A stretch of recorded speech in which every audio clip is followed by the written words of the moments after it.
Aloha, and welcome to the monthly public presentation of the Vegetarian Society of Hawaii.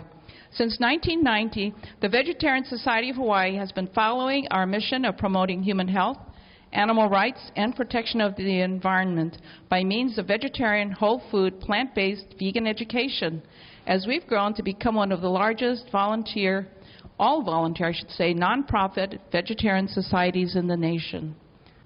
It is now time to introduce our special guest. We're thrilled to have with us tonight Mike the Vegan. Yay!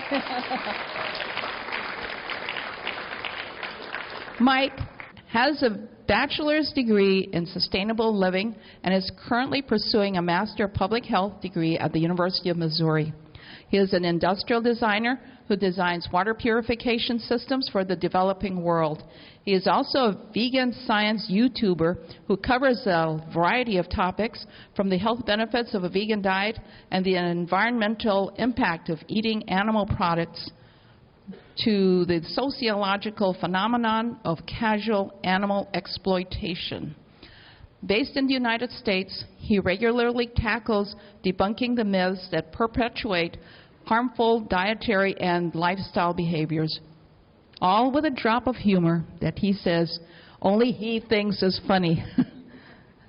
His YouTube channel has over 290,000 subscribers and 25 million total views.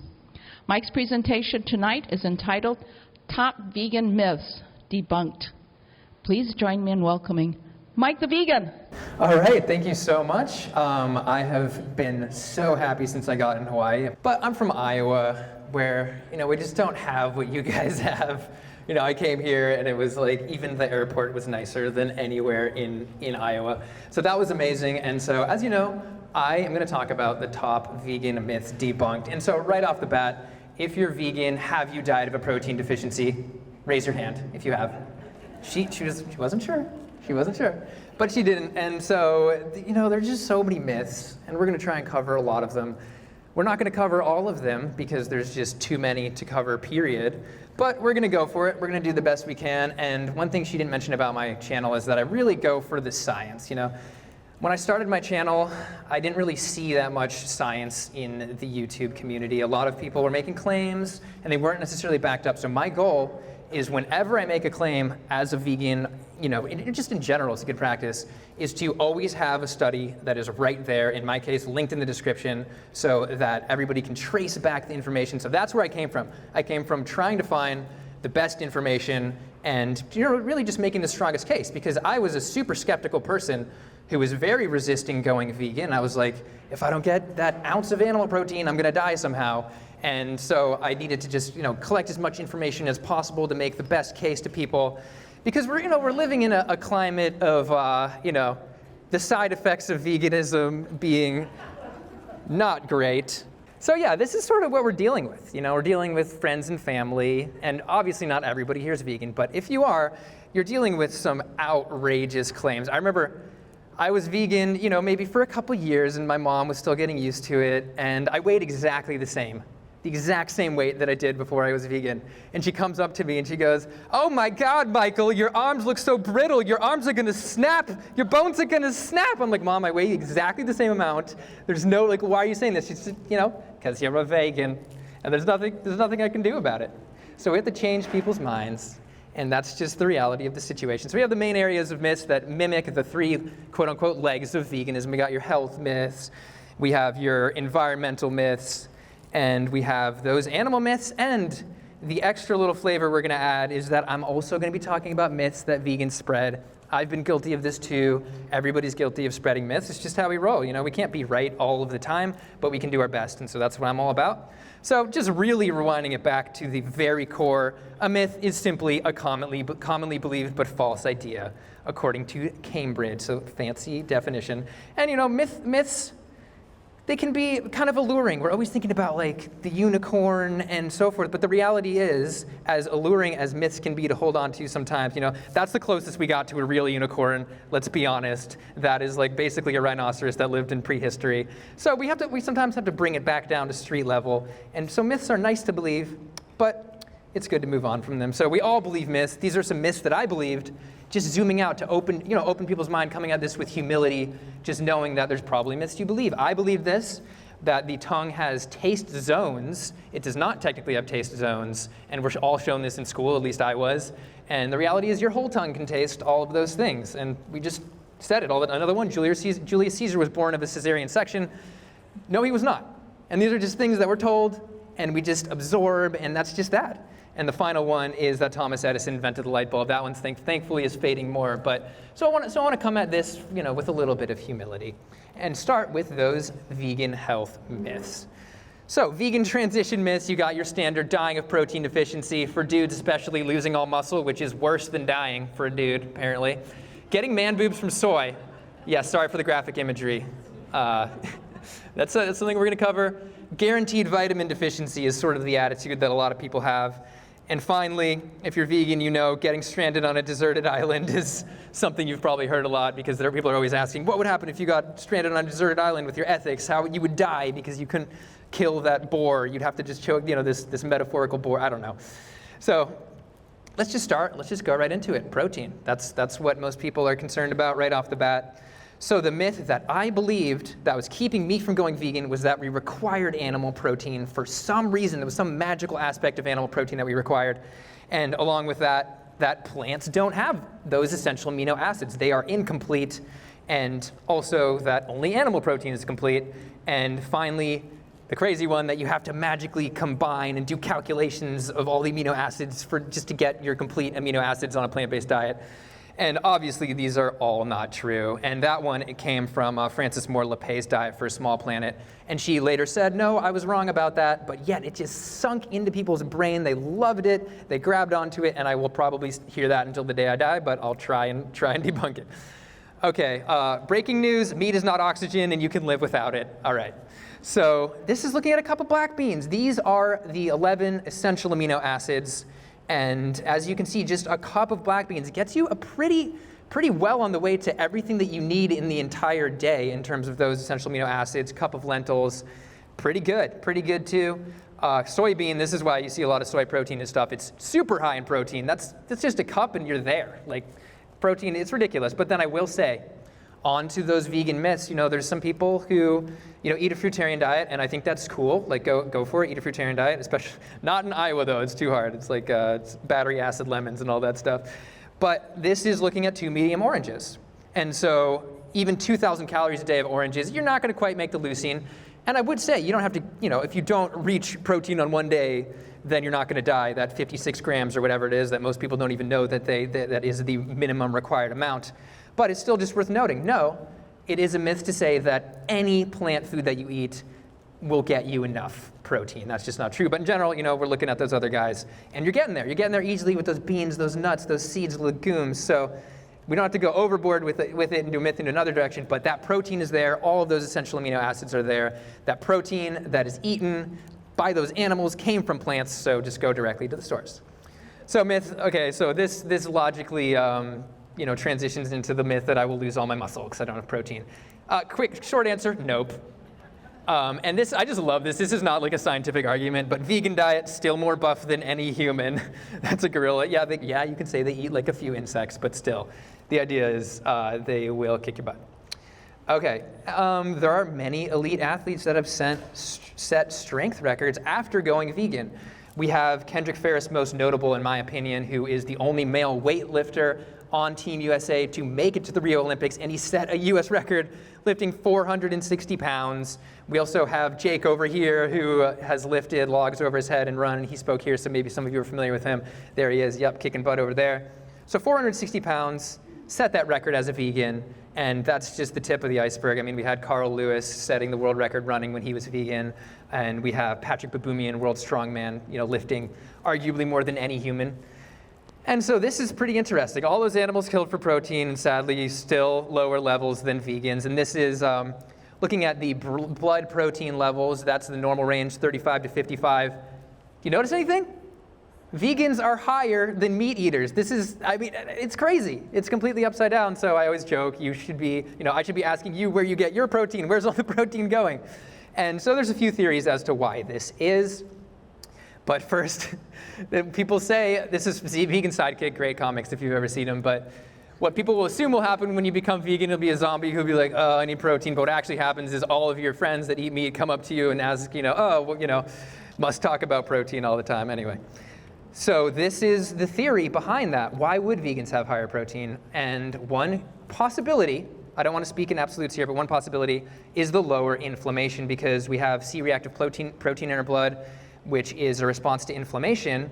And so that's protein in our blood. It takes that total protein and then it mixes it up into that C-reactive protein. And vegans have 30% lower C-reactive protein, according to that study, which is, again, that inflammation marker. So instead of you getting that inflammation, needing to use those building blocks in your blood to make inflammation proteins, you can just use it for what we actually need to use it for. And here's another vegan transition myth, number 1,752. The hills are alive with the sound of bean farts. We just have to address this. I'm sorry if it's uncomfortable. People all the time, I get people that are afraid of, if I eat more beans, even if I eat more fiber, anything, I'm just gonna become like a bloated balloon. I'm just gonna take off and then, die in the atmosphere. But no, the reality is that if we actually study this, if we actually take people, we give them more beans, this is what happens. A very small amount of people actually get symptoms. And their conclusion from the study was, people's concern about excessive flatulence from eating beans may be exaggerated. And that isn't to say that nothing is going to happen to anybody. There's going to be people who eat virtually no fiber, and we're going to talk a little bit more about that, and they eat that first little bit of fiber, and their gut bacteria almost doesn't know what to do with it for like 1 or 2 days, some people like 2 weeks. But the reality is that it's not really that big of a deal in the long term when you consider the end result, which is actually having a healthier gut microbiome. You're just shifting over from not everybody, but a lot of people's standard American diet of all of those bacteria that are meant to break down those animal fats and proteins. And so you're altering the gut biome, and this study found that it happens very rapidly. In 24 hours, you can get a complete shift if you go to an animal-based diet in the terms of bacteria you have. And this is just a representation of what those two diets could look like in terms of fiber, which would influence that bacteria. So on the left, we have your plant-based diet. You can see that chunk of fiber way up. With the animal-based diet, they ate basically no fiber. And they found that when you go on the animal-based diet, you have certain types of bacteria, again, that promote, in this case, inflammatory bowel disease. And so that's Crohn's disease or ulcerative colitis. And so there's a link between that. And in contrast, vegans have more protective species and less potentially pathogenic bacteria, as this study mentions. And so it's just taking these creatures inside of us that live billions of them and shifting like an entire city over to more protect the host, which is you, which is great. Okay, so it gives you man boobs. Let's just dig right in. Let's dive right into this one, because I know it's on all your minds. First of all, the largest study, this meta-analysis we're about to look at, shows that there is no hormone changes, even with concentrated levels of soy phytoestrogen. So people hear phytoestrogen, that's estrogen, oh my God, I'm gonna get crazy hormones and stuff like that. And so what they did with this, they took a bunch of different studies. They took men, they took that aspect, that phytoestrogen, and they concentrated it to a very intense extract. They give it to people way more than you would ever eat, and the end result is that there were no changes in blood hormones. And so you're not going to get the changes. You're not going to get man boobs. And if soy gave you boobs, plastic surgeons would be out of business. I just have to say it, because because women could just eat soy, and anyway. But if you're concerned about manliness as well, it's worth noting that studies show that vegans have equivalent levels of free testosterone and higher levels of total testosterone, this study in particular. And this is interesting because, well, first of all, everyone says that eating meat is manly. And we're going to talk a little bit more about the heart disease stuff. But there's things about meat that are very not manly, and clearly vegans have a little bit more man in the system. So that free testosterone is what you can use to build muscle right then. But as you age, for example, your testosterone drops off naturally. You'll be better off if you have more testosterone in your system, that total testosterone that vegans have more of. But it's funny that people are so afraid of soy when you're talking about cow's milk, you're actually directly consuming mammalian hormones that your body actually does use. They're the same thing. And so this is a study that gave people glasses of milk. And what was the result? It was that their estrone went up by about 20%. That's a type of estrogen, statistically significant rise in estrogen. And that's the fear right there, for men at least. And for testosterone, another fear, you have that about 20% drop. Again, statistically significant in testosterone. This is from people drinking milk, and that's because we have these cows, we milk them when they're pregnant as well, and we mix all the milk together too, and we have to continually impregnate them, and so that estrogen is very high in that milk. And so let's go right into B12, because that's sort of second behind protein. And the idea is, vegan diet, you're not going to get B12. It's inevitable. And I've heard this statistic a lot. 92% of vegans are deficient.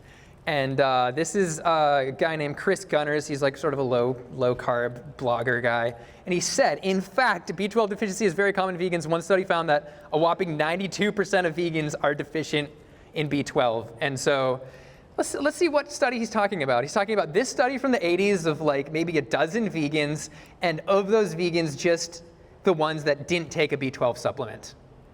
So he went way back, cherry pick, and this is what you get. You get, okay, basically all vegans are about to die of B12 deficiency, and it should be taken seriously, absolutely.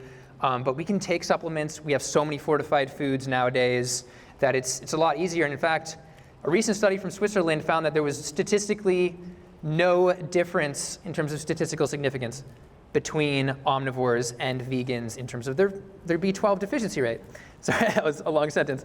But the idea is that vegans are getting the message. We fortified our products. We have started taking those, even just those little sprays, boom, done. You got all the B12 you need. And I will say though, we've got the message mostly. There are still people that occasionally say, and this is the vegan myth, you don't need B12 at all, you don't need to take it, you'll just be fine. And we have really sterilized our world to make it less likely that you will get it naturally. Maybe you could have gotten some from untreated water, some from dirt exposure, some from a gut that we've recorded the small intestine actually making some B12 in certain Indian populations where it can be absorbed, because we have a ton in our colon where it can't be absorbed, hence why we can get it from poop. Anyway. So that just brings me down to whatever nutrient you're concerned about, there's a way to get it, and people already have this concern with a normal diet. Okay, calcium, I gotta get it from milk. We drink milk for calcium. We'll talk about that in a second. But whatever it is, as the Academy of Nutrition and Dietetics said, they're the largest group of nutrition professionals in the world, and this is their peer-reviewed official statement on vegetarian diets.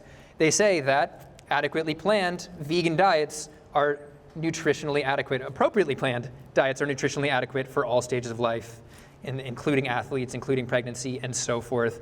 It just has, it can be done wrong like any other diet. Obviously, I'm not trying to sugarcoat here. Any diet can be done wrong, but we have it on at least authority, if you believe in authorities at all, that it's doable. So in order to understand where we're coming from in terms of overall health and where these myths are generated, we have to look at the current state of meat eater health. People saying vegans are unhealthy. Well, your head's a hamburger, okay? The reality is we have to look at it. And so looking back at the origin of atherosclerosis, which is artery disease, it starts in childhood with our current diet, and it's intense. I mean, from this study, quote, almost every North American child over the age of 3 has some degree of aortic fatty streaks. And so that's the main artery that goes through your body. And fatty streaks are just the beginnings of heart disease, and you can see them right there in the bottom left of that artery. And then that's why the original title was Honey, I Clogged the Kids. If you're from the 80s and 90s, you're familiar with Honey, I Shrunk the Kids. That was the original version, but it wasn't going to sell. Moving on, though. So this study is honestly, this is one of the most shocking studies I've personally seen in terms of just the general state, the normal state of sort of sickness that we have. They took people that died in accidents and so forth that were quote unquote healthy heart donors. And so we have to ask, what % of healthy donors had clogged hearts? And now raise your hand if you have a hand. You do it? No? Yeah. Okay, everyone has a hand. That's great news. And if you don't, that's okay. Raise your hand if it's 25. Raise your hand if you think it's 33% of people had clogged arteries. Raise your hand if it's 50%. God, you guys are just too smart for me. Or you just knew because I was a vegan, I'd say it was the most intense one. Yep, it's 50, actually 52%, so we're all wrong. 52% had clogged arteries, and this is the progression over the different ages, and we can see that about 1 in 5 of those teenagers had coronary heart lesions. And this is outrageous. It's really bad, and it just goes up with age. Up until you get over 50, you're looking at like 90%. And yeah, your heart can still function, but we have to think about what that can do. You know, you're not as healthy, and the risk of obviously having an issue is way higher. And so that's just within the general trend of things not looking so great for us and our dietary decisions influencing that. You know, we've got this potential dip in life expectancy for the first time, at least back in 2015. And so, you know, it's not looking great. And another statistic that really blows my mind as well is how many people are not meeting the daily recommended amount of fiber. We can do the hand raising thing again. Who thinks 55? Who thinks 80? Who thinks 97? Yep, I made these way too easy. 97% of people are making that face right now. No, they're just not getting the daily recommended amount of fiber, which is very low. It's very low. It's really easy to get that. Like, you just eat some beans and you're there. And so here is a video. You've probably seen it before. This is the progression of obesity in the United States. And I had to put this in there because when I first saw this, it blew my mind. If you haven't seen it, hopefully it'll blow your mind too, but you probably have seen it. And I love it. I love how Colorado is always right behind. I don't know what they're doing right, but they're doing it. So pay attention. This is 2010. That dark red is over 30% obesity within the state. And so let's contrast that in the year before. This is a study that was done in 2009. And it found that vegans averaged normal BMI. They were the only dietary group to do so. And this is the Adventists. These are the healthiest meat eaters on the planet. And they were still averaging overweight. And so we have to think about what's going on in the diet that's doing that. Obviously, not everybody that eats meat is overweight. There are going to be countries, that don't have the same obesity issue that eat meat. But this is the US. This is the picture of the US. And so it's very important. So are vegans less healthy? We have to ask the question in contrast. And looking at this study, for example, we have that 15% lower cancer.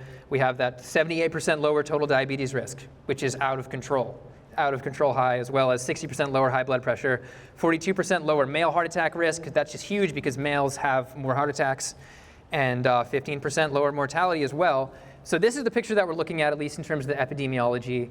And this is the group of people who are eating the standard American diet are concerned about being less healthy. So that's just a point I got to make. And it kind of makes sense when you start looking at the human body as a system. You start looking at what is going in, what are the inputs into that system, and we see that over a lifetime, somebody's going to be eating about 14.5 pounds of cholesterol, which is a lot considering we usually measure it in like milligrams. That's a ton. We're looking at 1,375 pounds of saturated fat, 14,000 pounds of meat, and 44,000 pounds of dairy. It's a lot of cheese. And we got to think about our circulatory system. Think about the lipids that are going through our circulatory system over a lifespan where you're eating 14 pounds of cholesterol. But a vegan input is going to look very different in terms of those things. 0 pounds of cholesterol. Vegans still eat saturated fat. They just eat about half, being conservative, half as much, 700 pounds of saturated fat, 0 pounds of meat, and of course 0 pounds of dairy. So thinking about that circulatory system, what's going through that circulatory system, the outcome of that body is going to be better than the outcome of a body with a lot more saturated fat. So this one gets a little nuanced, but a huge myth. You probably grew up with it in school. That has nothing to do with the dairy lobby getting in there. I have an entire video on that, but we can talk about that another time. Milk is required for strong bones. We have to ask, is it? Well, 70% of the planet is lactose intolerant. So is 70% of the planet about to shatter their bones? No. And we've only domesticated cows for 10,000 years or so. So that means every single human before 10,000 years ago just couldn't make strong bones. So we have to just zoom out, re-examine our myths. And the reality is we can get our calcium needs from plants. Here's a fun little infographic of all the little beans you can eat to get all that calcium. But that brings me to the possible myth on the other side. And this is nuanced, and I'm still, the research is still being done on this. So it's just an interesting thing because you hear so many vegans say, actually milk is so acidic that it leaches calcium from our bones. And that comes from this chart, which looked at studies. Looked at a bunch of epidemiological studies and found that higher dairy consumption was actually associated with higher hip fracture. Was it the vitamin D? Again, this is association, doesn't mean causation in general. But so we had to start to ask what might be doing this. And so the theory was that it was the acidity of the milk, despite the calcium that the protein was so acidic that it actually changed your blood pH, and since calcium in your bones is a base, it sucked it out, made those bones more brittle. And the reality is that first of all, we don't have proof that that is happening. So that is why, right there alone is why I won't go and say that you're drinking dairy and it's acidifying your bones and then draining them, and then that's where you're gonna get a fracture. But another interesting thing happened is we started saying this enough that the dairy industry sort of responded. And whether it was fully the dairy industry or just a woman who speaks for the dairy industry, unclear, but they went out and said, oh, actually, no, from looking at all these studies, there's no evidence that eating a dietary acid load will suck away minerals from your bones. Again, this was written by somebody who's on Dairy Nutrition of Canada website she's basically, if you go and research this, she's done a lot of the studies on this topic. And so our entire view of it is being formed by the industry, and we're going to talk a bit more about the industry in a bit and all of these studies that they do and the tactics that they use. So I would say on that one, this is where we get some nuance. It's like, I'm not going to say I'm not going to say that dairy is sucking calcium from our bones, because it isn't exactly proven. And we have other theories as well, and this one makes more sense to me. This is that because dairy is the main source of saturated fat in the Western diet, that it is actually just a clogging of arteries. And we'll talk about these studies that actually demonstrate that saturated fat clogs arteries, because that is also a hot button topic full of myths. But we can see these arteries feeding our bones, and imagine they're getting clogged. There's just going to be less blood, less nutrients making it to those bones. And as we've seen from earlier studies, we got a lot of clogging going on. So it'll result in more dramatic bone aging. And the one study that I think is also extremely shocking, this one won a science award from Volvo, and that was looking at the lower back disc degeneration in various ages. And the finding that was most striking was that people in the 11 to 16-year-old zone still had the beginnings, or they had full-on degeneration of their spinal discs. And the reason that can happen so soon is because we have these discs that are fed those arteries as well, but instead of the bones, which can get blood more directly, these discs are actually avascular, meaning we get blood right up to them and nutrients kind of have to seep in. So if we have any clogging in those capillaries, that disc right there is not going to get what it needs. And that's why somebody who was 11 years old is having disc degeneration nowadays. That is just ridiculous. And it's hard to wrap your mind around. I mean, think of somebody who's 11, 12, 13, they can't drive, they can't do, they're literally a baby. And so let's keep talking about bone myths. The myth, you've probably heard it all, in different ways, but I'll just sum it up by bone broth heals all. I have so many people that it's like a religion. I think bone broth is becoming a religion. And they'll just say that we need to eat collagen to repair collagen, completely ignoring the fact that we have a stomach with stomach acid that breaks apart proteins. But from Colorado State University, quote, there is virtually no absorption of peptides longer than 4 amino acids, and a peptide is just a short, just a smaller chain of amino acids.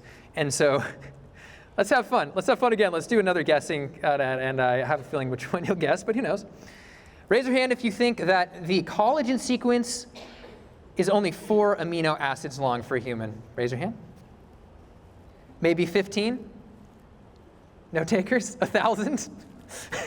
I made this so easy. I don't know what I was thinking. Yes, it is 1,000 long. That is it. That is the collagen. When we need to make collagen, we need to make that. And the idea that our digestion is absorbing, probably not more than 4 of those 1,000 chunks of amino acids at a time, it's just not going to happen. And the funny thing is, if you actually look at what they sell as collagen peptides, they sell them as supplements now because we sell everything as supplements. Hydroxyproline is one of those supplements, and it's actually available. Alfalfa actually has it. So this idea that bone broth is what you have to eat on any scale of logic is just not true. And of course, there's that risk of lead contamination in bone broth diets. This was a study on organic chicken, and there was a reasonable amount of lead. Let's just say more lead than you want in your body in that bone broth, it's kind of scary, and that's of course through bioaccumulation. Animals eat things, they bioaccumulate in their body. And so there's a lot of myths that the media loves, and I could make an hour-long presentation about this, but I want to cover some of them that you may be familiar with. Here's one from Women's Health: the scary mental health risk of going meatless. Vegetarianism can come with some unexpected side effects. And so this went everybody was sending this to me when it was written. You know, that's how I basically make all of my videos. Somebody writes an article that has kind of a buzzy anti-vegan title. It gets sent out to all of my vegan viewers, and they send it to me being like, you have to do a video on this. And so the reality is that this study was small. Of course, it was on vegetarians, but and it was applied to vegans, so that's another thing worth mentioning. It had very few statistically significant findings. You can see that would be a p-value of over 1. You know, only 4 out of like 15 of them were. They even I went in there and they even spelled the word matched wrong. And so I was like, this study has some problems. And it's also worth noting, and this is just an important zooming out thing, is that people who change their diet are often seeking things as well. So even if it was true that vegans or vegetarians or whatever group had a higher level of depression, it would make sense in the sense alone that people who have an issue are going to try and solve it, and a lot of times it'll be through diet. But the reality is that vegan interventions show improved mental health. Here's one of Neil Bernard's work site studies, where he goes into a workplace and is like, hey, eat these plant-based things and it'll be awesome. And the reality is that they had improved mental health scores, which is pretty cool. And the control group actually went slightly down in mental health. But that, in addition with just all of the studies showing that more fruits and vegetables means less depression, and just over and over again, and that eating fruit and vegetables is associated with, quote, greater flourishing in daily life. This is from the British Journal of Health Psychology. That's cool. Here's another one that came out recently. I'm sure anybody who's been vegan in the last year and is online a lot probably saw this one from the Daily Mail, that avocados, almonds, and broccoli are not vegan. Why dieters' favorite ingredients break the rules. And this was from a BBC game show. The woman just listed off everything that was pollinated by bees, and was like, since vegans don't want to exploit bees, they can't eat basically anything in the supermarket. And she was doing it really to be like, vegans are so extremist that they can't even function, and they're breaking their own morals, so I can make amoral dietary decisions. And so avocados are one of those that are pollinated. And my view on this, obviously everybody should adopt their own view, form their own opinions, but veganism isn't about being perfect. Yes, I make lame puns. We could be completely perfect and stepping over things, and some people don't drive a car because of bugs and stuff, and like I appreciate that that angle of like ahimsa and everything, but vegans also need to be within the real world. And so that's why a lot of people ascribe to the Vegetarian Society of the UK's definition of just seeking to reduce harm as much as is like practically doable, as much as is possible. And so, if you get down to it, every step is going to possibly have an effect on some being. And so I don't consider these not vegan, although the bee industry is a little sketchy with their pollination, and we need to pressure them to change that, things like that. But it's like, we need to function in the real world. And sorry, BBC lady, you're wrong. Okay, saturated fat is healthy. This is the amount of millions of dollars that has been spent on drilling this notion in people's heads. It's mind-boggling. That Time cover, eat butter again. Butter is back. This was the best news that anybody had ever heard that wants to eat whatever they want, really. But the reality is that this low-carb narrative, and this is really formed by a lot of low-carb proponents like Nina Teicholz, is that they want to take nutrition history and just sort of rewrite it and say that everyone was wrong and evil, and the sugar industry created all these issues, and Ansel Keys is actually the devil, and his diet heart hypothesis is not true. And in case you're wondering what that is, it's just that dietary fat and cholesterol increases cholesterol levels and results in increased heart disease. This is what we've all been taught, but of course, apparently it's wrong based off some studies which are funded by the dairy industry. The Siri-Torino study was funded by the National Dairy Council. I've seen that one as like the spearhead of the one that's always right behind that notion of saturated fat is healthy. And so that's straight from the National Dairy Council. And that brings me to the French paradox. People hear, oh, the French, they get less heart disease. That means croissants all the time, wine all the time, get that resveratrol, just let everything go, as if our standard American diet isn't bad enough. And the reality is, it's a bit of a fallacy. In fact, it's a total fallacy. But this is what people saw. They saw that cholesterol and saturated fat intake for France was high, yet their heart disease rates were low. They weren't matching everybody else. And so they were going, oh, the French, they just do it right. They just relax, they walk, they drink that wine and all that stuff. But the reality is, it was just bad science. They weren't properly certifying heart disease deaths. They started eating a little bit more saturated fat a little bit later, and so they got a delay in their data. And so the reality is, if you adjust for just bad death certificates, they end up right in that line. It's just another fallacy that people latch right onto. And now, like, the amount of times I've heard somebody who's like eating 10 pats of butter say, the French do it, I'm gonna be fine, is if I had $1. And so that's the truth behind that. And looking to really what I consider the best science that we have on this topic, which is these studies that we can't even really afford to do anymore. A lot of them like weren't even ethical because they were done in clinics of like people that were mentally ill, for example, but metabolic ward studies where they are completely controlled feeding trials. They know every single piece of food that's going into these people's mouths. This is a meta-analysis of 395 of those. To recreate the study would probably cost billions of dollars, and this was what they found. The more saturated fat, the higher your cholesterol goes. This is what we've known. This is what the best science says. That's not funded by the dairy industry. That's it right there. And thankfully, this is still what major authorities around the world believe. The low-carb diet has not taken hold that much. And this is the European Guidelines on Cardiovascular Disease. They said there are, quote, strong, consistent, and greater relationships between saturated fat intake, blood cholesterol levels, and the mass occurrence of cardiovascular disease. The relationship are accepted as causal, and they never use the word cause. If you know scientists, putting the word cause in a peer-reviewed journal it's the next level. It's daring. They probably get a rush from it, those scientists. The 2016 update, in case you're wondering if somebody saw that this was from 2007, it was. Yes, their 2016 update again says that those high levels of cholesterol are causal for artery disease.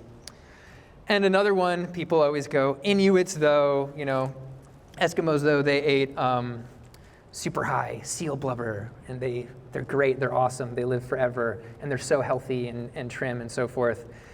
And no, pretty much no one has ever been up there to really see what's going on who says this. It's just something that we hear. Again, it's the myths, it's the popular sort of memes that make it through people's minds. And I probably used to say this at one point too. So like I'm not trying to come from a point of like everybody's wrong but me. But even before Westernization, this study looked at mummies, and they found that the Inuit mummies had about 60% atherosclerosis. So 60% of them had clogged heart arteries before the Western diet ever existed, way higher than any other mummies we looked at in Egypt or anywhere else. So they were getting it before the standard American diet existed. They had high osteoporosis rates as well. Probably, it's just a really harsh environment where getting nutrients is hard. And in addition to other socioeconomic factors and so forth, they have a really low life expectancy, sadly, about 10 years lower than surrounding populations. And so this is not a population that we want to be modeling our diets off of, yet the amount of times I've heard, Inuits though, let's go eat some meat, it's incredible. Okay, so now we're going to get into cholesterol myths. So we have the saturated fat and the cholesterol aspect, and I think it's good to just distinguish these two. So cholesterol is in animal products. It is absolutely not in plant products. Saturated fat is, all the main sources are animal products. Plants have it, but it's just way lower. Okay, so cholesterol only in animals. Higher LDL cholesterol, that bad cholesterol, just equals more inflammation and more artery disease. This is, just looking at an artery, we have that buildup of LDL cholesterol in our artery, and that's how heart attacks happen in the sense that we have that sort of, whether it's called, you want to call it a foam cell, these inflamed areas of our arteries that rupture, and that's how you get a heart attack most of the time. Sometimes it's just so clogged that you stop getting flow. But that's what does it. It's that inflammation, which is huge. And I will say vegans have ideal LDL cholesterol, and just wait for that study. And cholesterol raises cholesterol. This is such a myth. People somehow got latched onto the idea that eating cholesterol wasn't going to do anything to their cholesterol. But the reality is, from this study, that actually just took people, fed them cholesterol, and measured their cholesterol levels. What a novel idea. This is what happens when they ate a cholesterol-free meal. They go 7 hours and you have basically no rise in cholesterol at all. It's flatline. This is what happens when you eat varying levels of eggs. Boom, major peak there. That's like half an egg or 2 eggs or 4 eggs or 8 eggs. And that is what people are doing all the time. They're going, whoop, cholesterol high. Like that's why we have to get those fasting blood glucose measurements, and that's what people are dealing with. That's what's going through their arteries all the time, and that LDL oxidizes, and it creates those issues within the artery. And so this is just, and so many of these myths really are good news about one's bad habits, which is so just delicious to hear. Yes, that one thing that I know is bad for me is good for me. It's like we latch onto that so much. And so we have to just look at how these opinions are formed, how much money is spent, and how many studies are done, and how many articles are written. And here's just a few. Here's a paper written doubting that eggs and cholesterol cause heart disease, literally written by the executive director of the Egg Nutrition Center. Here's another one funded by the Egg Nutrition Center. Another one, I skipped it, again, Egg Nutrition Center. Here's number 4, Egg Nutrition Center. And the last one, once again, is funded by the American Egg Board, which is our checkoff for eggs, works with the government, part of the government. So that is what has formed our opinion. And we have to think, like, what tricks are they doing in these studies? And here's one trick that I think is very clever, and that is that our body has a bit of a cholesterol ceiling, meaning you can eat more and more cholesterol, but eventually your cholesterol won't rise. So for example, at around 300 milligrams of cholesterol per day, it'll start petering off. So that's about 2 eggs. A lot of people will eat 2 eggs a day. So when you add that 4th egg, or that 5th egg, you're gonna get hardly any difference. So you could get somebody who's going from 3 to 5 eggs a day, and they still just have way too much cholesterol in their system, and that's just that. Yet they can say, oh, cholesterol didn't raise eggs in our subjects. And that's just one trick, in addition to something like going to higher altitudes where your cholesterol lowers naturally. They'll give people a cholesterol test in the beginning. They'll go up to higher altitude, feed them some eggs, and then it'll be the same. And so it's just tricks like that. But it's just worth bringing it back and mentioning that according to the FDA, it's illegal to advertise eggs as healthy. That is incredible, and that's because of their saturated fat content. And guess who doesn't like that? The United Egg Producers say, nope. The FDA has outdated labeling laws based off the latest science, which is, of course, the science we just saw, which is Egg Board, Egg Nutrition Center, blah, blah, blah, blah, blah. So that's kind of what you're dealing with when you're, like me, just a random vegan dude on YouTube being like, this is what's true, guys. And this giant industry being like, this is what's true, eat all the eggs, So that's what we're dealing with. And of course, eggs are the main source of cholesterol in the US diet. That's why they have to spend so much money to fund these studies. Eggs and egg mixed dishes is 25% of cholesterol. So that's worth noting. It's a very incredibly cholesterol-full egg, and that is the logo of the egg checkoff. So interesting stuff. Another point is that we do have the most important information, which is that connection directly between egg yolk consumption and that carotid plaque buildup that you really don't want.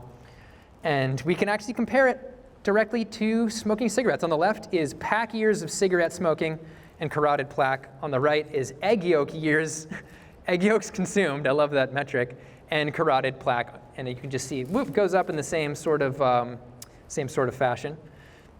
And another one, this is what I was raised on, this myth, and that is that chicken has a low level of cholesterol. I was told that all the time, as chicken being the healthier white meat, etc. But that's just completely not true in so many senses. Your skinless chicken is about the same as ground beef and ribeye and bacon, and with the skin, it's even higher. So again, that's another source of cholesterol and another myth that I was raised on again.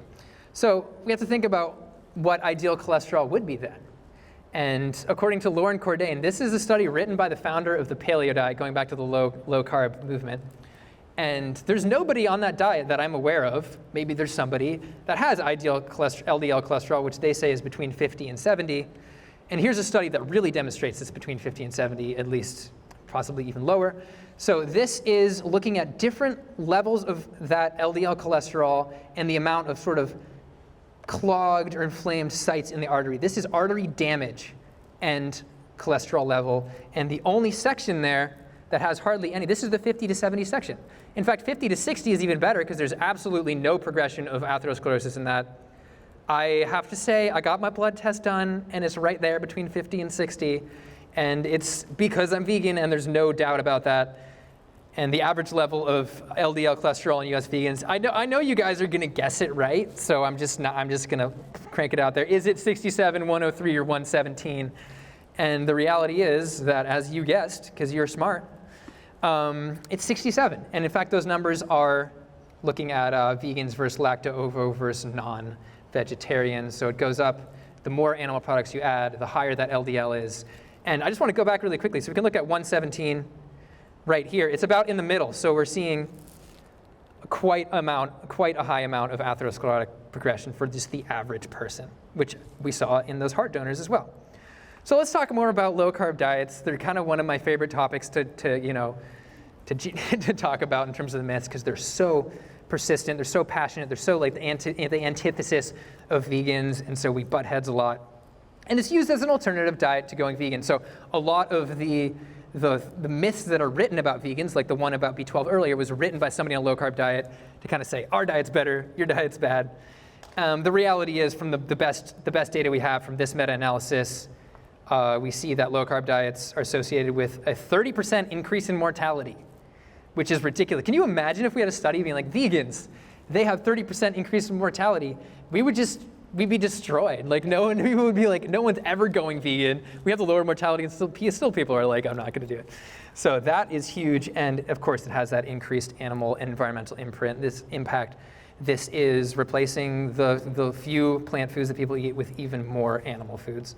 Not good. And so the latest rendition of that, more dramatic, is that high meat keto diet, where you're getting 80% of calories from fat and about 5% from carbs. That puts you in ketosis, where instead of burning glucose, you make ketones and you burn that fat as energy. And this was actually mostly, developed and popularized for children with epilepsy, because just the way it changes your brain chemistry, where the energy is coming from, you can kind of hack a diseased brain, and you can get in there and it can work, which is great in terms of the theory. It doesn't even have to be a high meat diet, which is why I say it's great. But that gave us a gold mine of research, years and years of peer-reviewed research on children with this. And this is what some of them were eating.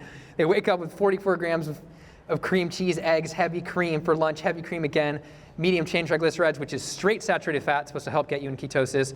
That meat, that mayonnaise, heavy cream, ground beef, cheese, butter. I'm leaving out some of the healthy things like avocado, but you get the idea. And then they're eating straight coconut oil and butter for a snack. And this is a guy that was one of my viewers. He commented on my video, and we messaged back and forth a few times, said he was eating keto diet for 6 months. His fasting cholesterol was 440 total, which is insane. I didn't even know cholesterol could go that high at that point when he messaged me. And he went on a plant-based diet, and the total cholesterol went down to 150. And I do want to mention, when I was talking about that 50 to 70, that was LDL. That was bad cholesterol. Now we're talking about total cholesterol, which is all of the different cholesterol and your triglycerides together. So, and he said, I think that's more acceptable to doctors, lol. And this is a list that was put together actually by a PhD nutrition researcher who is a low-carb dieter, sort of blaring out the warning sign for people going on a ketogenic diet, saying, these are all the studies. Every single one of these has multiple studies behind them of the adverse effects. Sorry, they're very small, probably can't read it, but we're looking at diarrhea, vomiting, nausea, constipation, the standard things, inflammation, thinning hair, hair loss, kidney stones, muscle cramps, hypoglycemia, low platelet count, impaired mood, impaired cognition, renal tubular acidosis, which is kidney disease, nutrient deficiency, disordered mineral metabolism, poor growth in children, skeletal fracture, some bone issues. And the list goes on all the way down to like pancreatitis and heart issues and death. It actually ends with death, which is crazy, because this is children who, they obviously had a major issue, and so it was, their parents were trying, but they needed to try. But we're seeing children actually getting major heart issues that should not happen in children. And we saw some sudden cardiac death in children, which is, this isn't the kind of diet you want to go on. And another crazy fact that I did some research myself and compared the kidney stone rate of children in this study on a ketogenic diet and the average rate, and found that they had 1,000 times the kidney stone rate of normal children. And so it's just, it's just not the diet you want to be on. And I could talk about it for a really long time, go into more detail as to why these are. But I think it's important to compare that, which is the, diet A versus diet B, the vegan diet. And I'm sure so many of you are familiar with Dr. Esselstyn. It's pretty awesome. And Ornish as well, but we're going to look at this one from Dr. Esselstyn. Is there a way to reverse CAD? Well, absolutely yes. On his whole food vegan diet, he put 200 people on it. And after just 3 weeks on the left there, you see that blood flow before and after, that arteries opening up. And on the right, you see somebody with an inoperable heart artery. On the left, it's totally blocked off. And on the right, it's open. And the most important thing, though, is that he was taking 200 people who had advanced cardiovascular disease. These are people who had heart attacks, strokes in the past. Those are adverse events. And so he had 21 people go off the diet. They failed, sort of becoming an unofficial, not so scientific, but still noteworthy control group. Of those 21 people, over the next 12 years, 62% had heart attacks and strokes, what we'd expect for a group of advanced cardiovascular disease-ridden people. And for the people that were on a vegan diet, they stuck with it. 177, 0.6% heart attack and stroke. That's 100 times less. That's stopping it in its tracks. So we can, look at a diet that is sometimes killing children from heart issues to one that is taking people with advanced cardiovascular disease and preventing them from dying, which is incredible. And that's one of my major motivators.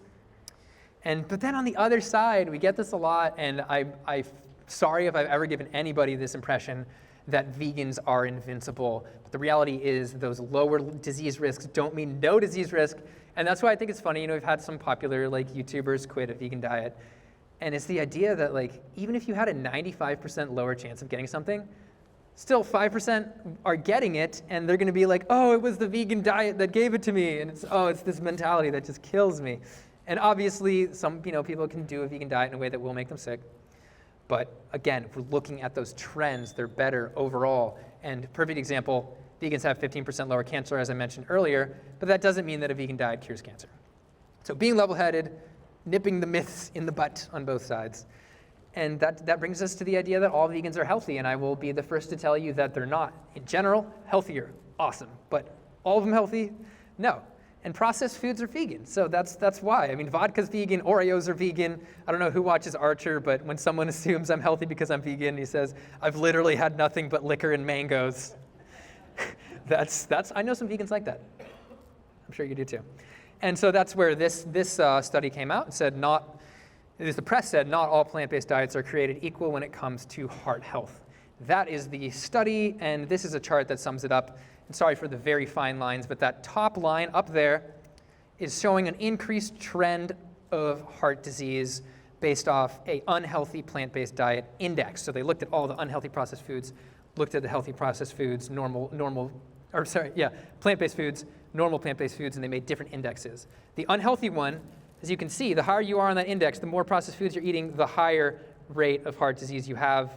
The just dotted one down there is a normal plant-based diet. So still, you're doing good. You're getting less heart disease. But if you eat a healthy plant-based diet, you eat higher on that index, you go even lower in terms of that. And so that's less processed foods.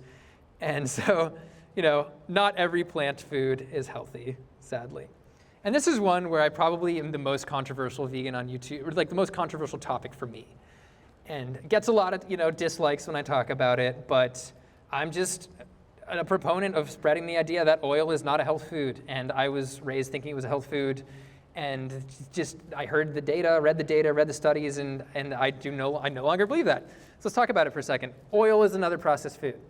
We like to think it's not a processed food, but it has 9 calories per gram, which is the most dense food on the planet. It's the most dense thing we can possibly eat. So if anybody is struggling with obesity, not the food you want to eat. And that's regardless of the type of oil. It's going to be 9 calories per gram. In contrast, pure carbs or pure refined sugar are hovering in around 4 calories per gram. So over twice as dense. So I always imagine in my oil video, I talked about the imagery of imagine going into a buffet, a Chinese buffet or whatever it is, and just seeing everything just doused in powdered sugar. You'd be like, oh my God, I'm running out of here. I am so out of here. This is so processed and bad. But it's doused with as much oil, which is worth exploring. Because oil impairs artery function. I really wish it didn't. I wish I could tell people they could just chug oil, it's vegan, that'd be awesome. I can't. Ethically, I can't say it. So we have studies like this looking at a bunch of different types of oils, and again, they say all these oils have a similar acute detrimental effect on endothelial function, which is how well your arteries are functioning, how well they are able to dilate, which is such a big part of the plant-based diet, is the ability to dilate. You can have those clogged arteries that are uncloggable and still be able to dilate them and get that blood to parts of your body that aren't getting blood. And so, also, I hate to break it to you, this is a study on extra virgin olive oil. Literally, this is the champion child of people who are food connoisseurs. Again, impaired artery function. It's sad but true. And most are high in omega-6. It's not all. Canola oil is pretty good, and if someone's like, I need to eat an oil, I'd be like, canola oil, way better than all of these high omega-6 oils, because that messes with your ratio, leads to inflammation, lowers the amount of omega-3s that you can convert into those longer chain omega-3s that we need, and results in that inflammation. And coconut oil is not high omega-6, but it's high saturated fat. And people, it's sort of like there's a religion around bone broth, there's a religion around coconut oil.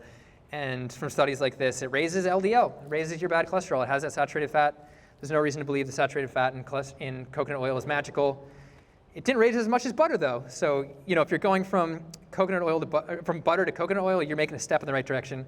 But there are other oils that are healthier, and going low or no oil is, in my opinion, the best way to go, especially if you have heart disease. If you have advanced heart disease, it's the only way to do it, as Esselstyn will stay. That doesn't mean that everybody has to eat no oil, and that's where people have misinterpreted what I say. It's like you just choose where you are. Now you know, at least I don't believe it's a health food. All right. Now let's get into some more general myths, like veganism is expensive. This is one I get all the time, and it's understandable because someone walks in, they're used to buying factory farmed animal products, and they instead end up looking at these like sort of craft mock meats and say, oh my God, this little thing is like $6 or $7. That's way more than my like factory fed CAFO meat over there, concentrated animal feeding operation, for those who don't know. But the reality is that vegan staples are the cheapest foods per calorie. We're looking at these whole grains, these legumes, these other sources that are, if you were a vegan who was told that you had to eat meat, you'd be like, oh my God, that's going to be expensive to buy all that meat. And once again, comparing it to factory farming. And one study found that vegetarian diet saves $750 a year.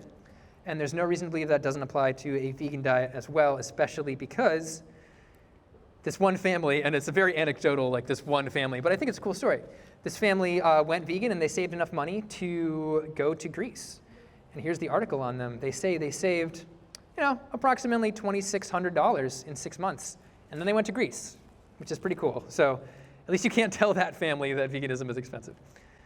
All right, now we're going to move on to our environmental myths really quickly here. We need to eat meat to feed the world is sort of the biggest crux that we have that drives the environmental effect, the biggest idea that we have that drives the environmental effects of animal agriculture. And so looking to the FAO, almost 50% of the grains produced in the world are fed to livestock. Direct quote from the FAO. That is crazy. Half of all of our grain. And this is just a pie chart based off USDA's report on our land use and how we're using it. About half of the lower 48 land, excluding Hawaii, is used for animal agriculture. Here's a map of breaking down different ways that we use our land, and meat just covers just the whole thing. Obviously, it's 48%, it's not the whole thing, but it feels like the whole thing when you look at this map. And we use 30% of our ice-free land, as this study mentions, but that is huge. That is our arable land. That's our good land. We're using almost a third of it. Yeah, a third of it's insane. And we also have just a lot of, and that's the study that's from. Sorry for the interruption. And this study, it just shows how much land we're using per diet. That is a vegan diet on the right, about 1/6, maybe 1/7 less than the baseline diet on the far left. And that is crazy. That is such a small amount of land because there's so much grazing that goes on. And that results in just really bad things for wildlife. This study, again, we can do a little quiz if you want, but I think we're at the point where you just know what it's going to be. And it's the fact that farm animal mammal biomass, so we're looking at cows and pigs, outnumbers wild mammals by, yeah, you guessed it, hard guess, 14-1. That is crazy. All of those wild deer and everything on the entire planet, we're just They're completely dwarfed by these massive factory farms that we have.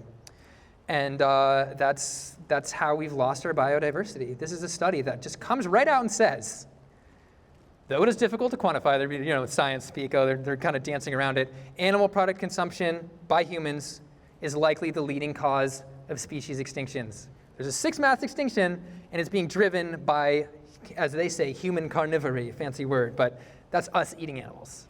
And so it's just a lot. And this is another myth that I just feel like everybody heard and they just latched onto, and it was like, yes, it's a good day for bacon. Lettuce is 3 times worse than bacon for emissions, and environmental diets could be bad for the environment. Good reporting, Independent, good job. So we have to look at what they were looking at. And the reality is that they were looking at calories only. So they took an extremely high calorie dense food and compared it to the lowest calorie dense food that we eat for nutrients, other good healthy reasons, lettuce, and of course it's going to be like 2 strips of bacon or several heads of lettuce. And then when we get the bigger picture, you basically can't read this probably from where you are, but all of the foods on the right are plant-based foods. All of the foods on the left are animal foods. That is the CO2 emissions per food. Way, way, way lower. The idea that anybody would say that a vegetarian or vegan diet is going to be worse for the environment is insane. This is looking at the carbon emissions per diet. Again, vegans are the lowest here, followed by vegetarians, low meat. And that high meat diet, this is in the UK. That's actually the average amount of meat that somebody eats in the US. In fact, that's less than the average amount. So imagine just another bar that goes up and says average American. And so the global greenhouse gas emissions impact of that is pretty huge. You're probably familiar with the 14.5% or the 18% from these 2 FAO reports, and then we have up to 51% with that one, the one that was the Vegan World Watch report. But they looked at all the things like the effects of deforestation, and they looked at a shorter time frame for methane, and because we're releasing so much methane from these animals that we have to look at that 20-year time frame instead of the 100-year time frame that everyone's looking at, because the Earth is warming now. And this habit reduces our ability to sequester carbon as well. So it's not even just about emissions. It's about how we can stop those emissions. And that brings me to how, in terms of the rainforest, we're looking at 70 to 92% of Amazon deforestation being from animal agriculture. This Greenpeace report said 80%, another World Bank report varies. And that's for feeding livestock and clearing forest to grow crops for them. So feeding and grazing, basically. And these are the lungs of the earth, as we call them. So they're what sequesters all that carbon. So it starts out like this. They bring some in kind of on the edge. They start, they clear the forest. They can sort of eat some pasture, and then pretty soon it's stumps. And so not fun stuff to talk about, but it's worth. We have to respond with this super intense stuff when people make ridiculous articles like that Independent article. I'm sorry. And it has more nuanced impact as well. And for example, it's fishing. Eating fish is the main threat to coral reefs, which hold 25% of the marine biodiversity. And this report said that 55% of our coral reefs are at risk from overfishing, or fishing. And it's also the main threat to whales, as this report from the Department of Commerce came out. That's bycatch. So trying to catch fish ends up killing a lot of other animals, including whales. And that, in addition to whaling, prevents what I think is a really cool process, which is how whales actually help sequester carbon, because they're a keystone species. They basically poop giant plumes of nutrients, and the phytoplankton end up eating those, and they sequester carbon. And about 30% of our human-derived carbon is sequestered in the ocean. And in fact, this study found that just whaling in the Southern Ocean is responsible for emitting millions more tons of CO2, or pounds of CO2, sorry, than if they weren't whaling. So killing those whales is preventing carbon sequestration, which is horrible. And it's the most convenient truth. This is Al Gore, who eats a plant-based diet, but because people don't want to hear any of this, his 2 documentaries, he basically hasn't talked about it at all. So the most inconvenient truth is what we do with our fork. Take that, Al Gore. No, I'm sure he's a nice guy. So let's get into some more, more sweeping myths. Like diet is a personal choice. Looking at all of those environmental effects, it's clear that it's not. We all live on one planet, and that's why I love, again, a vegan sidekick thing of Personal choices, choosing between blue or black trousers, not should I stab or eat this animal. If your choice as a victim is not a personal choice, that's pretty much how it goes. So now we're getting into the animal myths. We're around the last lap here. Probably one of my favorite, most ridiculous myths that people love to throw out there is that vegans kill more animals through harvest deaths. All those rodents that are killed by those combines. Vegans, you're trying to be ethical, but you're trash. You're just killing more animals. The reality is not that. This is Animal Visuals looked at the harvest deaths. And as you can see, because just that we end up feeding all of these animals grain, all of the harvesting of that grain adds up in that one bite of chicken or whatever you have. So it's kind of hard to see, but the bottom three are the vegetables, fruits, and grains. Everything else, harvest deaths alone, higher with animal products. And then when you actually add the slaughter deaths, they become completely dwarfed. So that's my answer to that ridiculous myth. And again, that's just from that inefficiency of when we feed an animal, that 1 pound of grain doesn't just become a pound of the animal. We have the laws of thermodynamics, and so we end up losing a ton. And that's why we feed half the grain in the world to animals to only create a small portion of the world's calories. And so people really don't know how much about animals, and it's kind of by design. This dairy-funded survey found that only 7% of Americans believe that chocolate milk comes from brown cows, which is crazy, and this is what they funded. So this isn't like a vegan being like, people don't know anything about animals. And this is another one, and I'm sorry, this is a kind of an intense statistic, but people say, dairy doesn't hurt cows, you just like milk them and they love it or whatever. But the reality is that since we have to continually impregnate them, we have to take away their calves, and 97% of calves, according to this USDA report, when you add up all the bars in this chart, are taken away within the first 24 hours of life. So, and they don't want that to happen. So that's probably the most intense point of the presentation. But this is another one. Quantitative study of agricultural literacy in urban youth. 40% of children 9 to 12 years old don't know that beef comes from cows. Do we think this is an accident? I don't think this is an accident. Again, if slaughterhouses had glass doors, allegedly Paul McCartney said that, apparently everyone said it, but we purposely hide animal agriculture, and it makes it easy to participate in, especially if you don't know literally who your food is coming from as opposed to what your food is. And plants feel pain. This might be one of my favorite myths about use. I mean, this is a diagram of what my head feels like. So you got your normal migraine, your hypertension, your stress, and then when someone tells you that plants feel pain too, is your just entire head goes red. Anyway, so just the crux of it, they don't have, plants don't have a central nervous system. They don't have pain receptors. They can react to things. And that reaction does not necessarily mean that they are suffering. They have chemical responses. One article described the ethylene gas coming off freshly cut grass as screaming, which is ridiculous. And I like to look at it as that chemical reaction doesn't necessarily mean it's pain. I mean, when the sun hits our skin, we make more melanin. We're not like, oh, melanin. Obviously we get a sunburn, but assuming you're not getting a sunburn. So chemical reaction doesn't mean pain. It's not an excuse to cause animal pain. And it really is, if we want to get into like logical fallacies, and it's an appeal to futility, saying you cause pain to vegans, so let me cause pain. It's futile to even try and be a good person. Well, it's also an eye for an eye fallacy. You're doing something wrong, so I can. And again, the reality, we looked at those feed conversion ratios. Eating animals kills way more plants than eating plants directly. Obviously, it's the ethical choice. Okay, so the myth here really is our entire view of animal agriculture. As intense as that sounds, we're thinking green pastures, free range, cows doing yoga and getting massages and all this stuff. But the reality is, and I just, I found this out recently, is that a lot of grass-fed cows are actually now fed grass pellets in feedlots, which is, that's ridiculous. And someone goes there, pays extra money, and goes, "Oh, I'm such an ethical omnivore." Not the case. And this is really simply because we raise and slaughter 50 to 70 billion land animals per year, and that fantasy is not possible. Sorry to burst your bubble. Not possible. And again, the myth that we slaughter animals humanely. If you just do the math, you just have to back up, look the issue in the eye, and realize that the natural lifespan of these animals is vastly longer than how long we allow them to live. And because of that, people are kind of eating babies, which is disturbing.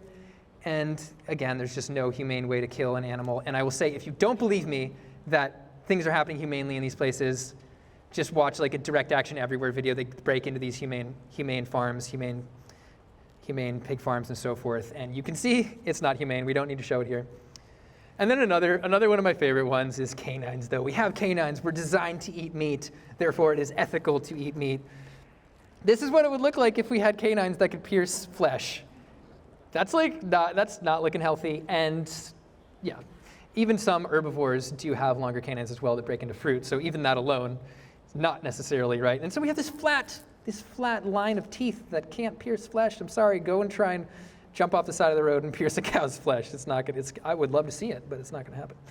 And then my fun game here is cuddle or kill, which again it's not really a game because it's so obvious. Would you rather cuddle or kill this baby goat? Would you rather cuddle or kill this baby pig? Or this deer? We have some animal lovers here. Obviously not, and it's because psychologically you also aren't a carnivorous killer. I know people hunt, but most humans I do not believe are wired this way. That's why we get PTSD from working in slaughterhouses, and that's why we have only empathy for these animals, these baby animals especially. And that kind of ties on to the myth or the logical fallacy of lions, though, because animals in nature eat meat, it is justified. However, that is an appeal to nature fallacy. Imagine if you said that anything that happens in nature, I can do. There are another thing that lions do. If they don't have enough food, they'll eat their own baby. Obviously not ethically justified among so many other things that happen in nature. So that's ridiculous. Ancestors, though, another one. Our ancestors ate meat, so it is justified. Appeal to history fallacy. If everything that happened in the past is automatically morally justifiable, then you can justify anything. That is not a moral compass that you should be following. Then that means, okay, slavery happened in the past. Let's just keep doing it. So here's another one that I think is funny, and I have a very detailed video on this you can watch, but sorry, vegan, here's how meat eating made us human. So if we stop eating meat, we'll get stupid again. And this is a very in-depth topic, but I am of the view, based off research like this, that what actually made us human was the ability to cook these starchy vegetables, starchy plants. And that's because it's a massive energy source. As they say, this glucose source, which is starch, is just changed glucose, is what was able to fuel this massive growing brain, able to help with these developing fetuses and blood cells. And it's just the simple, if meat is really what makes us so smart, why isn't one of the top predators, why is the lion not the smartest animal on earth if meat makes you super smart? And there's reasons for that. We have to run this glucose-rich brain. Taking that animal fat and converting it into glucose throws away half of the energy, and there are so many other reasons for that. But anyway, I just wanted to touch on that. And another one, when you're vegan and you haven't told anyone in 10 minutes and your forehead vein is bulging because you just gotta say I'm vegan. The reality, and yeah, there probably are vegans that just run around shouting, I'm vegan, and it's cool to let people know you're vegan. But vegans are put in this position where, when you're going out to eat or you're just interacting with your family and someone's making something, you have to say you're vegan for logistical purposes. And then if you don't say you're vegan, people get mad at you because you didn't tell them you couldn't eat it. And so it's sort of this never-ending, vicious cycle of people thinking that everyone needs to say they're vegan. And part of it comes from the idea of vegans are virtue signaling. They just want everyone to know they're better than them, and I just don't. I mean, there's no study I can pull up to tell you that that's wrong, but it is. Animals aren't sentient. We're rounding almost done here. This is huge in my opinion. The Cambridge Declaration on Consciousness. Prominent neuroscientists, cognitive neuroscientists, neuropharmacologists, neurophysiologists, neuroanatomists, and computational. I don't even know a computational neuroscientist was a thing. Stephen Hawking was there. I rest my case, and they concluded that animals have the neurological substrates to exhibit consciousness, to be conscious, and have intentional behaviors, and that an African gray parrot, as they mentioned, has the consciousness level of a 3-year-old human. And if you've seen the videos of the doing puzzles, I have no doubts of it. And so even the bird brain that we say is so stupid and so different from us is extremely intelligent in certain cases. Obviously not every single mussel out there and oyster is IQ 100 or whatever, but animals are conscious, and so you can't say they aren't as an excuse to eat them. Another one, veganism is privilege. This is an interesting one, because the reality is, again, vegan staples are the cheapest foods per calorie, and I'm just going to be the one to admit that, yeah, it is privilege, but not all privileges are bad. In fact, a lot of things that we do are privilege. The fact that we're able to be here right now, the fact that a lot of us are able to drive a car, which I would say that's a bad example because it's burning gas and so forth. But the fact that this gentleman over here was able to skateboard here, he had legs that were able to do that. Like, everything we do is privilege, and veganism uses privilege to save animals and the environment. And killing animals is the ultimate privilege. So we have to change. I think it's good to zoom out at that issue and just realize that you can own it. And realize that you can use privilege for good. And so this is sort of zooming out. This is really my last slide here to just demonstrate that the big picture here is that we have these sort of two sides of the fence. And one is completely built. These are bricks built of myths. Again, vegan sidekick, great job. Lions eat meat is one. Plants have feelings is another one. Grass-fed, which is something I didn't even have time to throw in there. Grass-fed actually turns out emits more carbon, emits more methane than grain-fed. But circle of life, all these things, humane slaughter. And so vegans, at least the vegan here, is breaking down those myths and being like, come on to the other side. Like, we actually love animals here. We actually have animal sanctuaries where they do run around and they aren't, we're not taking, the baby cows away and all those things. So that's it. I hope you enjoyed my myth presentation. Thank you so much for watching. Mahalo for coming, and have a safe return home. Good night, everyone.